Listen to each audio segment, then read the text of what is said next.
COVID-19, the infectious disease that has taken thousands of lives in America alone.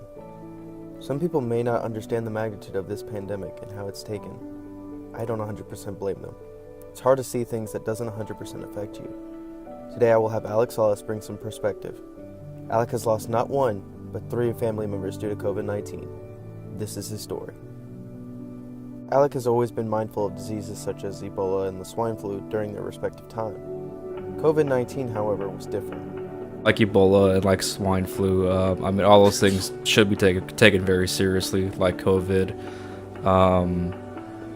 And I knew it was pretty serious just because of how globally how it traveled. It traveled, country by country. It seemed like within days. It felt like so.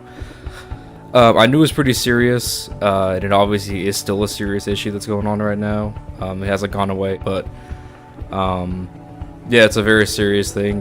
With COVID spreading all over the world, his great-grandmother who lived in Mexico was the first to pass. It was my great-grandmother who got it first. I believe she was living in Mexico at the time. And then I'm not entirely, I think she was sick, so we didn't know officially it was COVID related until after my great-grandmother died, and then they, I guess, found out it was due to COVID, related. So she was there. I'm not sure how long she was sick for, but I know once they had left to come back here, she died maybe a day or 2 after they had left. Her brothers Nueve and Raul, soon after visiting, found out they had COVID. And then once she passed away, both my uncles went to the hospital literally like 2 or 3 days after they came back. After her passing, Nueve had passed away in the hospital after a week being diagnosed. Nueve is the first one. He passed away, I want to say he was in the hospital for maybe a week or 2, trying to fight it off as best he could. And obviously it didn't work out. While Raul had also been diagnosed with COVID-19, they seemed optimistic. Unfortunately, he did not make it. Doing well for a little bit, but the damage had already been done. There was nothing they could really do at that point. No, they were at least in their early 70s, and my great-grandmother was late 80s. I want to say she was over 90. But they were in their, I think, mid to late 70s. And they're related to me. I guess they're my great uncles in that sense because they're my grandfather's brothers. So I guess great uncle is the right term. Not really sure, but I just always view them as uncles. That's how everyone viewed them. So in the midst of a pandemic, the Solis family was able to host a virtual memorial.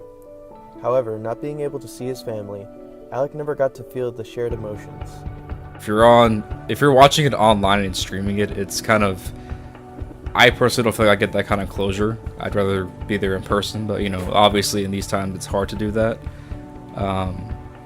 But I just feel like if you're there in person, you get much more of a closure feeling to it. Where there is death, there is unity. While the passing of 3 loved ones weighs so heavily on the Solis family, they were grateful to connect again and share memories of the ones that passed. Yeah, it brought a lot of us closer together. We all talked to each other. We hit each other up on, texting, Facebook Messenger. And kind of just realized that, life's too short. You never really know what's going to happen the next day or the next minute even. And, just always reach out to your loved ones and, always take the opportunity to talk with people that you care about and enjoy that, because you truly, really don't know, especially in these times where, you just really don't know what's going to happen the next minute, it seems like. So, yeah, we all talked and, it brought us closer together. This isn't a message to wear a mask or follow guidelines. This is a story, a non-fictional story that has real people, real lives, and real emotions tied to it. It's not to bring people down. This story is here to put names to the numbers. I hope you get a new perspective on this, and I'm glad I was able to share it with you. Thank you.